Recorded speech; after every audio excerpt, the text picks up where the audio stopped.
rất là ít nước, cần rất là ít nước luôn á. Nhiều nước xíu là bị ống lá rồi bị lên mô nữa, nên mình rất là khi tưới nước. Với lại hiện giờ mùa đông nữa nên mình cũng hoàn toàn là không có tưới nước luôn á, nên lá dưới tưới khô mình chưa có lặt.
Còn cái chậu này thì rất là lớn.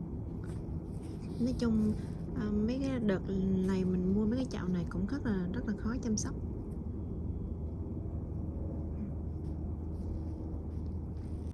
Đây là cái chậu Sandalwood nè. Cái loại này mình sang vô cho cái chậu sành. Thì những mấy cái lá nào mà bị héo này á là tại vì nó đã sinh ra mấy cây con. Như này nè, mình mới vừa tách ra nè, nên mấy lá mẹ này nó bị chết đi. Như bên này, như khúc bên này,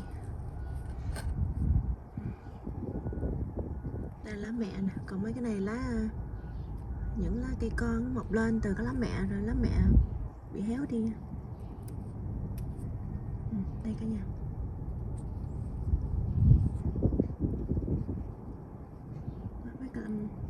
Mình có thể thấy mấy cây con nằm ở phía trong. Còn đây là cái chậu local, không có var. Còn này thì đột biến.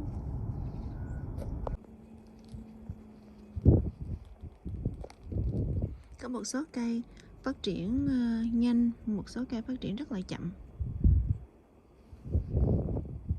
Cây này có rất là nhiều bụi và phấn đó cả nhà.